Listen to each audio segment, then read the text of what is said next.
ओम श्री परमात्माय नमः।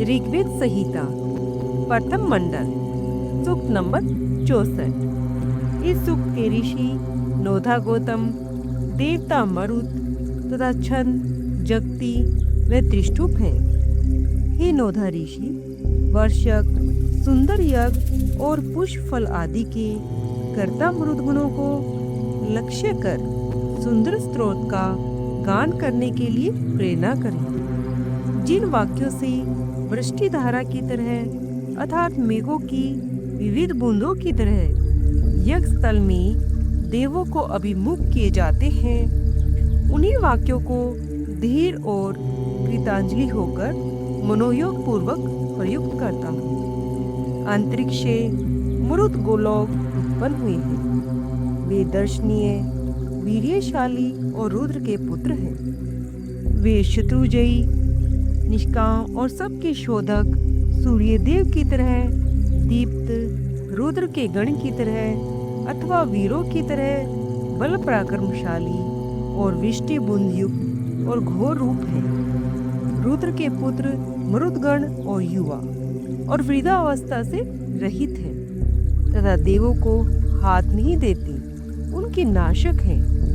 वे अपरिहति, गति और पर्वत की तरह दृढ़ अंग वाले हैं। वे स्तोताओं को अभिषेक देना चाहते हैं। पृथ्वी और धूलोक की सारी वस्तुएं दृढ़ हैं, तो भी उनको मरुत लोग अपने बल से संचालित कर देते हैं। शोभा के लिए अनेक अलंकारों से मरुदगण अपने शरीर को अलंकृत करते हैं।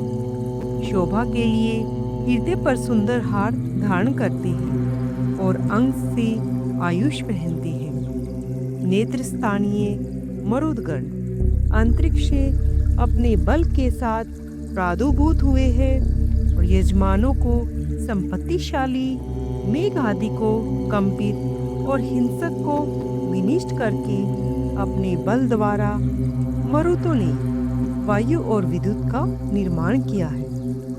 इसके अनंतर चारों दिशाओं में जाकर एवं सबको कंपित कर दुलोक के मेघ का दोहन किया है और जल से भूमि को संचित किया है। जिस प्रकार से यश भूमि में ऋत्विक लोग घृत का सिंचन करते हैं, उसी प्रकार दान प्रायण मरुत लोग सामरूप जल को संचित करते हैं। वे लोग घोड़े की तरह वेगवान मेघ को बरसने के लिए विनम्र निवेदन और गर्जनकारी तथा अक्षय मेघ का दोहन करते हैं। हे मरुदगण, आप लोग महान, बुद्धिशाली, सुंदर, तेजस्वी, पर्वत की तरह बलवान और द्रुत गतिशाली हैं। आप लोग करयुक्त गज की तरह वन का भक्षण करते हैं, क्योंकि आप लोगों ने अरुण वर्ण बड़वा को बल प्रदान किया है।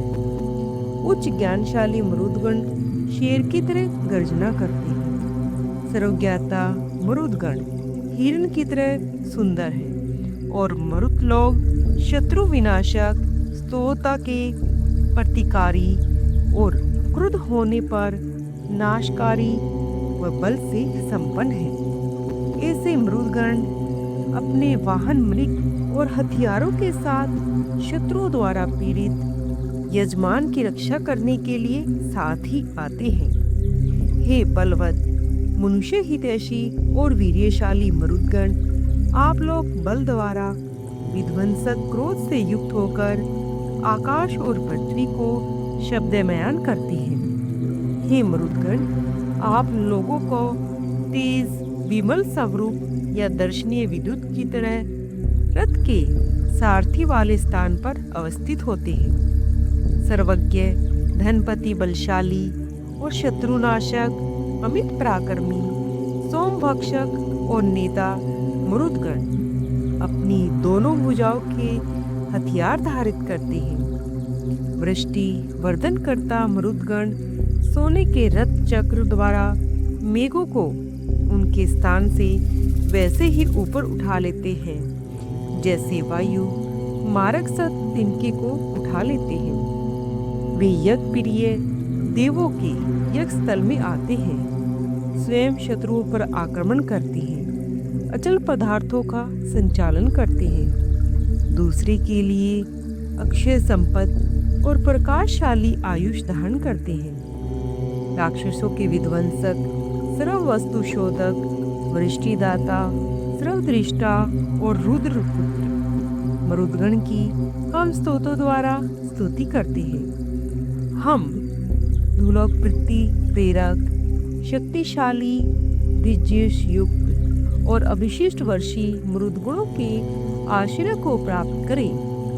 हे मरुदगण, आप लोग जिसे आश्रय देते हुए रक्षित करते हैं, वह पुरुष सबसे बली हो जाता है। वह अश्व द्वारा अन्न और मनुष्यों द्वारा धन प्राप्त करता है। वही दिव्य यज्ञ ऐसे करके ऐश्वर्यशाली हो जाता है।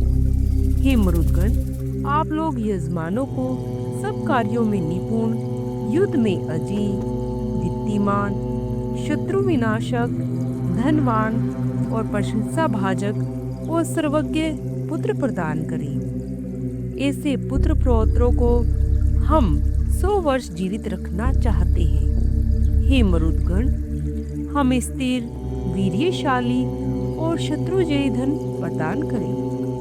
इस प्रकार शत सहस्त्र धन से युक्त होने पर हमारी रक्षा के लिए जिन्होंने कर्म द्वारा धन पाया है, वे मरुदगण वहां आगमन करें।